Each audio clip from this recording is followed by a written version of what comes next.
may issue pa na hindi nagpapakatatay itong si Marcos. Tataon lang siguro, big deal kay Janela yung umiinom si Marcos. Sa panahon ngayon, kahit saan ka magpunta, maraming masasamang tao. Makakatulong sa iyo yan, Miss Carla. Kasi wala kang kasamang lalaki sa bahay mo na magpoprotekta sa iyo. Meron po. May personal security na po ako dito. Pero parang bakit naging na-heighten yung yung seguridad niya? May mga banta ba sa kanya?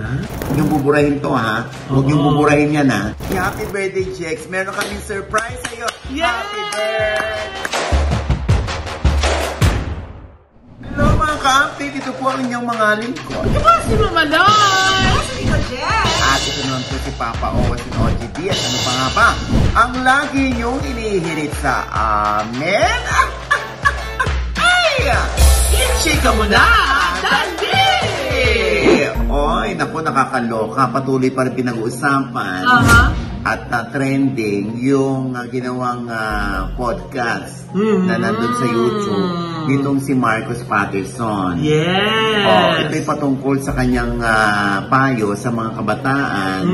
Don't ever date someone from showbiz or from the industry. Siguro, galing na siya doon na parang nagkaroon siya ng trauma.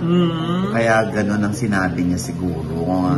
Pero syempre, ang dami nag-speculate, ang pinatatamaan niya ay si Janela Salvador. Dahil naunang nag-dialogue ba si Janela ng single mom. Yes, na single mom na siya. So parang inamin niya na wala na sila, di ba? Oo, kung matatandaan natin, nag-live-in yan. Kasi may bahay si Janela sa QC. Oo, tapos silang dalawa magkasama. So, ayon sa aking informasyon, gusto mo yun? Informasyon na madalas daw mag-away yung dalawa. Kasi nga, pinag-aawayan nila yung pag-inom-inom ni Marcos.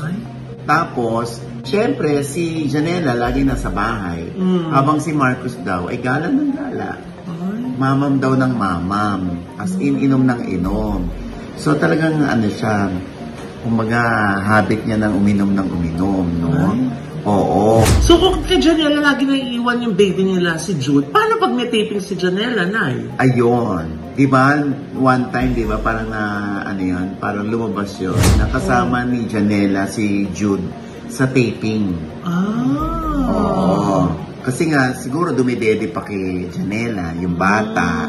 Yun. Tsaka syempre, nanay yan Karugtong yan ng pusod niya. Kaya hindi niya maiiwan kahit andun pa yung tatay. And the mere fact na may ganun pa yung tatay, may ganung issue sa pag-inom, edi baka lang din hindi mabantayan. Oo, kasi nga may issue pa na hindi nagpapakatatay itong si Marcos. So paano paraan? Siya hindi nagpapakatatay, Nay? Ayun nga, imbes na magbantay, maghalinhinan sila sa bata, lumalabas, gumigimik, umiinom daw itong si Marcos. Buhay binata. Buhay binata. Samantalang meron ng anak at dapat tumutok din sa anak. Siyempre, pag magjowa kayo at bago pa lamang kayo nag-live-in at doon yung nakikilala ang sarili ninyo, di ba, pag nagsasama na kayo, doon nagkakasubukan at doon nagko-compare notes. Compare notes? Explain si Marcos, te. Ay! Hindi ko alam, gaga. Sa'yo ka naman. Ano ba kayo? Hindi yun. Siyempre yung compare notes, kasi magkakumparahan sila, magkukwentahan sila. O ikaw naman ngayon, aalis ako yung mga ganyan. Yung, tapos aalis ako, yung pala, mababalitaan na lang nung babae o si Janela na nasa ibang lugar, umiinom, gumigimik. Kaya pala doon sa vlog din nila, Nay, no? Parang nanomo din sila, parang beer pong. Umiinom. Siya yung siya yung nagli-lead doon, Siya yung vocalista. Talaga? As in, vocal siya ng boka doon. Si Marcos. Nakainom. Alam mo na, pag nakainom, di ba? Nagsasabi yan ng totoo kung ano yung feelings niya. Not necessarily tama yung sinasabi, kundi kung ano yung saloobin niya o kung ano yung pagkakaalam niyan tama, yun ang sasabihin niya. Eh, yun ang naganap doon. Para kaya sabi niya, huwag niyong buburahin to ha. Huwag niyong buburahin yan ha. Ay. Pero ano kaya yung pinaggagalingan niya? Bakit niya nasabi yung never date someone from the industry? Eh, alam mo, hindi naman nangangahulugan na pag taga-ibang field o taga-ibang industriya yung i-date mo, magiging perfect na yung relationship ninyo. Magiging kayo na in the end. Magiging kayo na forever. Diba? Ano pa rin yan? Give and take pa rin yan. It takes two to tango, ika nga. Kung maayos yung relasyon ninyo, imposibleng magkaroon kayo ng diferensya, di ba? Or meron kayong problema. Nagkataon lang, siguro, big deal kay Janela, yung umiinom si Marcos. Dahil ayaw nga yan ng umiinom. Na, syempre, siguro akala ni Janela, magbabago si Marcos. Pero may mga kumakalat yata na tweet na baka daw nasaktan niya si Janela, no? Hindi, meron nagbintang. Yung nagbintang, kaya napatweet si Marcos para i-correct yun. Ano ba sabi niya? Ito na yun, nasusulat. Basa? Saw some tweets circulating. Fact. Maloy, wag naman basto. Gaga, hindi. F-A-C-T. Fact. I have never and will never lay my hands on a woman. My parents raised me right. Maloy sabi ng mga magulang niya, kanang kamay ang gamitin niya. Diba? Gaga! Hindi nga raw siya nananakit. Ano ba yung raise me right? Pinalaki ng tama. Gaga. Ayan. Kakapapayat ni Jexy. Kakainom ng pampapayat niyan, Jexy. Tinan mo yung buto. Nakakalong. Sabi niya pa, I'll address the rest on the podcast. So, abangan natin yun sa podcast. So, abangan na lang natin yun sa podcast. May inuman ulit? Dapat hindi na umiinom para hindi nagiging issue yung pag-inom. Pwede na sila mag-beer pong. Yun nga yung ginagawa nila. Na iced tea ang gamit. Pabondatan. Kunwari lasing-lasing sila, pero iced tea. Diba? Anyway, hintayin natin baka magsalita pa si Marcos. Pero sabi ni Marcos, hindi raw siya magsasalita kahit kanino, doon lang daw siya sa podcast. Talagang pagkakakitaan niya pa yung statement niya, ha? Sabi ka naman, Jex. Ganun talaga. Kahit naman ako, hindi ko ipopost sa Facebook kung meron man akong hinaing sa buhay or sa loobin tungkol sa mga nagaganap. Ilalagay ko rito. Para mas mapanood nila sa akin na ako talaga nagsalita. Straight from the horse's mouth. Diba? Naku, ito Loy. Straight from the horse's mouth talaga. Sino ang kabayo naman to ngayon? Gaga, hindi si Carla Avellana. Nakita mo yung post ni Carla Avellana ngayon sa IG? Alin doon? Kasi nagtitraining ulit siya mag-baril-baril. Oo, di ba? Ano sabi niya doon? Eto na yung nasusulat. Basa? Time to invest for my safety and protection? Sabi niya gano'n. So, talagang bumabaril na siya dahil meron pa siyang sinabi. Sabi niya gano'n, I've been most comfortable with and quite good at handling a CZ P01 Omega pistol ever since. But the CZ Scorpion Evo 3 S1 rifle, let's just say I have a new favorite. Aray! Feeling niya, hindi siya safe kay Tom Rodriguez. Grabe ka naman. Paano lang yan? Yung iba nga, di ba, pinag-iisipan na, baka kasi si Ketong yan. Di ba? Ito naman, hindi. Kaya yung isa naman nag-alala. Meron isang comment doon sa kanyang IG, nag-aalala. Anong sabi nung nag-aalala, Lord? Ito na yung nasusulat. Kailangan din natin mga babae ng mga tutong paghawak sa baril. Sa panahon ngayon, kahit saan ka magpunta, maraming masasamang tao. Makakatulong sa iyo yan, Miss Carla. Kasi wala kang kasamang lalaki sa bahay mo na magpuprotekta sa iyo. Ingat ka at alagaan mo iyong sarili. Sabi niya gano'n. Sinagot yun ni Carla Nay. Ano sabi niya? Sabi niya, meron po. May personal security na po ako dito. Ay, may kasama na siyang lalaki, Nay. Meron po. May security na po. Sa Oh. ibig sabihin, dati, nung sila ni Tom, wala pa. Dahil si Tom na nga yung yung kanyang security. Pero parang bakit naging na-heighten yung yung seguridad niya? May mga banta ba sa kanya? Yun ang hindi natin alam. Pero ang pagkakaalam ko, si Tom ay, according to my friend, ay sobrang namimiss si Carla. Oh. Kahit nasa US na at kasama ang kanyang pamilya. Oh. Sobrang namimiss si Carla. At once in a while, umiiyak daw itong si Tom, ha? Oh. Pag naaalala niya at namimiss niya si Carla. Oh. Oo, ganun daw si Tom ngayon. Hindi yung basta nag-enjoy si Tom. Yes, kumbaga pinipilit ni Tom na makalimot pansamantala. Pero pag siya ay nag-iisa na at nag-iisip-isip, naaalala niya si Carla. Yung iba, sabi ng aking friend, yung iba hindi makapaniwala na baka niloloko ni Tom si Carla, pero hindi. Dahil yung friend ko sabi sa akin hindi, Oj, talagang mahal pa rin ni Tom si Carla. Kaya lang, gusto nang makipaghiwalay ni Carla, wala nang magagawa si Tom. Di ba? So, yun. Hindi na kaya talaga maaayos. Baka naman. Oo nga, siguro, alam mo naman, time heals all wounds. Hindi lang natin alam sa paghilom ng sugat, nakalimot na. Or, maging hudyat yung paghilom para magkabalikan. Pero ang sabi pa ng friend ko, Loy, si Tom, kasama yung family niya doon sa US, and then, rumaraket-raket doon si Tom. So, tinanong ko yung friend ko kung meron pa bang kontrata si Tom sa GMA. Meron pa raw. So, kung may maganda raw project, ang GMA para kay Tom. Baka raw umuwi si Tom. Kasi, meron pa rin siyang existing contract sa GMA. At natutuwa daw si Tom sa GMA dahil hindi siya binitiwan ng GMA. At hinayaan muna siya na siya ay magpahinga sa US. Mag-muni-muni. Diba? Taray ng source ko noon. Diba? Sino kaya yan? Yung friend namin, common friend namin ito. Diba? Si Carla kaya, namimiss niya si Tom. Ayan. Siyempre, ang hirap naman kung wala tayong source from her camp. Hindi naman natin alam kung namimiss.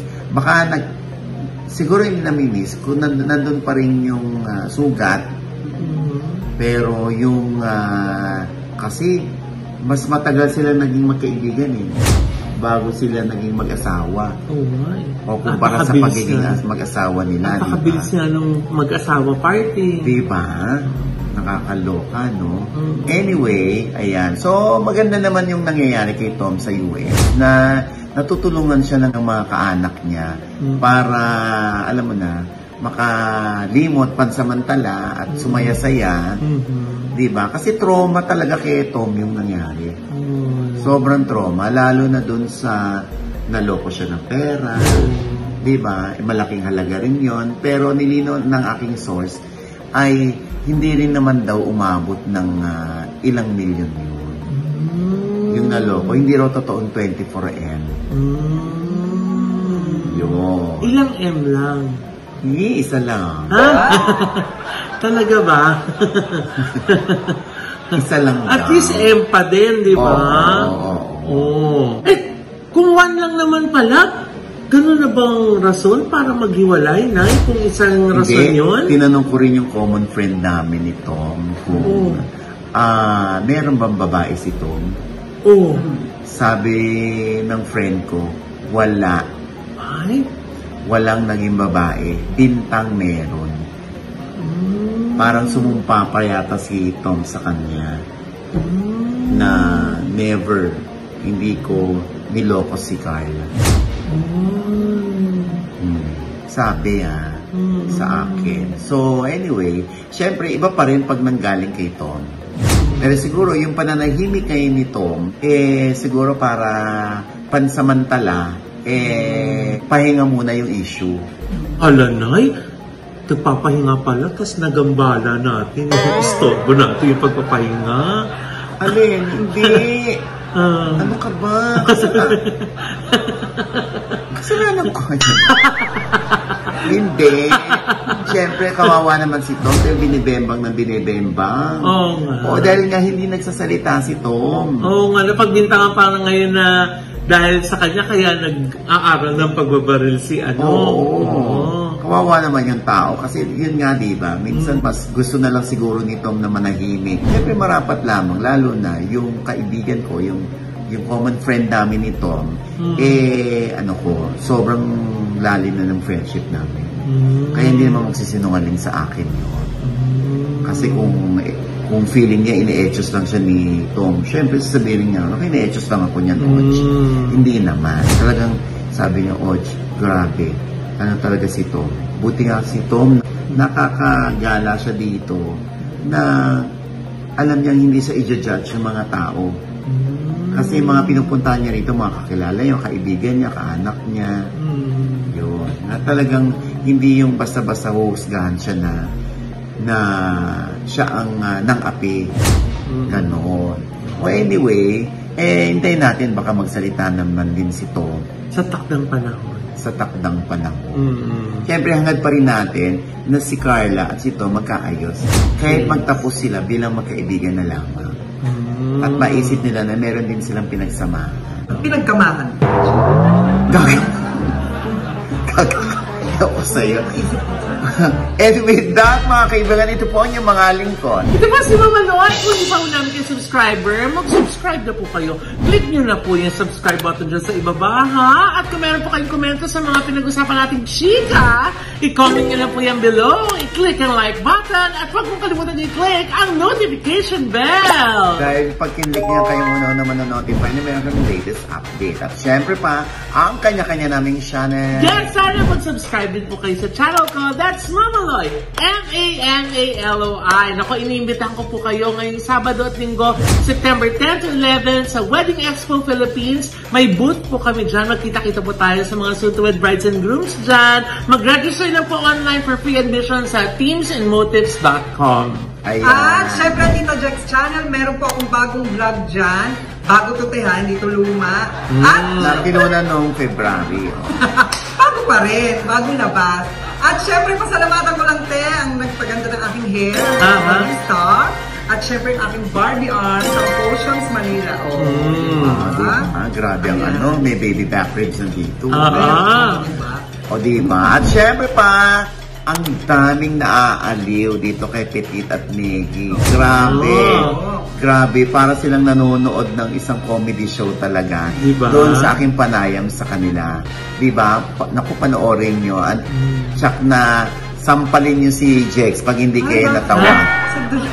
Oo, promise yan. Di ba, Jex? Oo, di ba? Ay, hindi na ako tatawa para makasampal. Hindi mo magagawa kasi talaga nakakatawa. Yan ay sa OG Diaz Inspires. Yes! At abangan ninyo, meron akong isang panayam dyan. Yung storya ng isang celebrity na nakulong for 4.5 years. Ay! Yes, at nung lumabas siya, eto na ang kanyang kwento.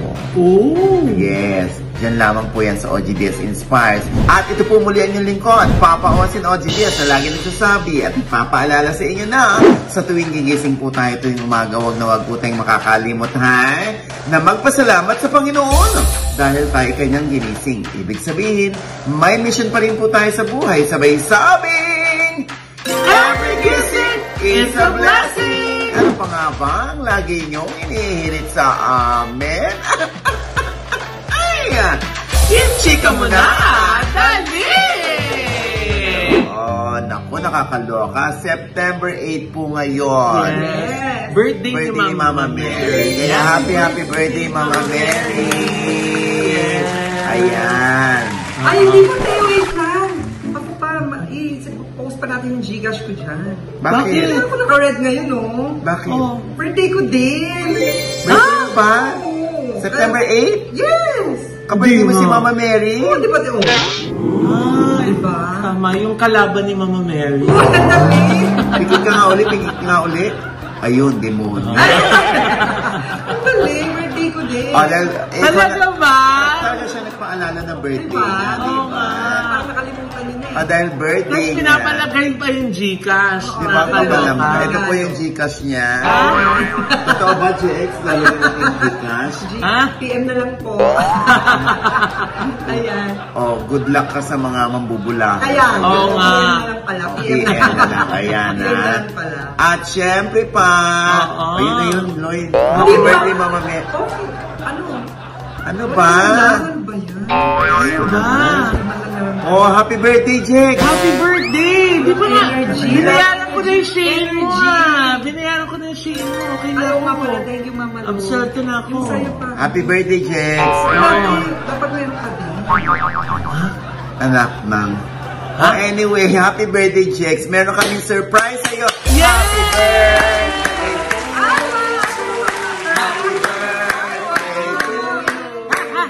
Happy birthday! Happy birthday! Happy birthday! Si Erin Diaz pang Artista? Ayan nga, Kay. Ay, Erin to, te. Iba yung sa'yo. Ha? O, hindi kay Erin yan. Kay ano, Kay ano yan, kay Sweet Senti. PH. PH, ayan. Si 30, napakaganda ng cake. Yes. Oh, personalized for you, Jex. Oh. Dahil birthday mo, is ano na yan, birthday gift. Wala na. bang ano Yes. dito? Hihilangin. Ha? Ay, ano ba? Oo. Wish na lang. Ano wish mo, Jex? Ayan, sa akin na lang. Ha? Orgy-orgy naman ito. Sige na, ano pa yung wish mo? Siyempre, unang-una good health, di ba? Tapos, Ay, pag sinabi doon, Good hindi health. hindi magiging totoo. Ay, huwag naman. Good health and bad conduct. Hindi. Good health and right conduct. At syempre, tuloy-tuloy pa ang trabaho. Di ba? Ayan. Showbiz acting. Yes. Oo, ayan. Hipan mo na, Jex. Huwag mo na, ano yun ba, parang di namin makakain yan. Ganunin mo na lang. Yan. Happy birthday, Jex. Happy birthday! Ayan. Bakit ka naiyak? Wala pa kasing sa'yo din. Naiyak. Ayan nga. Ayan, ang ganda ng cake. Yes. Basta laglagoan. Oh, ito na yun. Pinagdumulan. Ito na nga yung pinagawa namin for you. Ano ka ba? Yes. Hindi mo ba na-appreciate yan, Jex? Siyempre, appreciate ko. Iba pa rin yung ano. Diyos mo. Oh, sige. Bibigyan ko ng Gcash pero 1 month kang wala. Oo. Mamimiss ka nila. Kasi dali lang. Hindi mo mapapasalamatan yung potion. Oo. Tsaka yung iconic. O, Oo paano? nga. Oh, Kailan yun ba na yung galing? book ni Erin, no? Oh. Yung book ni Erin, iconic yan, no? Yes. Super iconic Oo. tayo. Iconic. Ito talaga yung mga iconic babies, oh. Oh, pero Ah. pera mukha, Oo, buhok lang. Hindi, pero tingnan mo. Oo, ayan. Diyos ko, happy birthday, Jex. Happy birthday! Anong wish mo for Jex? Ay, nako, syempre, more blessings para kay Jex. At saka, syempre, sana magkaroon ka na ng sarili mong bahay! Tuloy-tuloy Amen! lang talaga yung showbiz ko. Same. Dream niya yan eh, magkaroon ng house. Diba? Para mapapalaya sa Hindi. Yun naman, diba, everybody's dream na yun, magkaroon ng own house. Oo, ayan. Anyway, ang wish ko naman kay Jex, ayan, syempre, yung friendship namin, ang tagal-tagal na, alam mo, ito lang yung tao na pag nangihingi sa akin, hindi ako naiirita. Oo, di ba may mga nangihingi, tapos naiirita ka, o Yes, kaya pagtataguan mo. Oo. Si Jex talaga, pag pinagtaguan mo, hindi siya na-offend. Talaga ba? Kasi nahahanap ka rin. Dito ka dadaan, ha? Alam mo, ha? Ayan, kaya alam ko na may regalo ko kay Jex. Ano na? Katong. Hi, yes! Oo, di ba mukha Gcash niya? Yes! Oo, di ba? Pero syempre, ayun, yung ipagpatuloy mo lang ang iyong good health kung talagang healthy ang ginagawa mo, no? Ha? Oo. Kasi masyado yung patuloy na pagpayat. Hindi, Para nakakatakot. Oo, nakakatakot, di ba? Tapos kita na yung mga... Birthday ko tayo, ang Kita na bayan. yung mga buto rito, Oo. kumikinchu. Ha? So, medyo nakaka-tense yun. Tapos iba yung appeal sa akin ngayon, yung aura sa akin ni Jex. Birthday ko ngayon, Teo. Maganda yung aura. Kala ko. Feeling ko kikita ka sa birthday mo.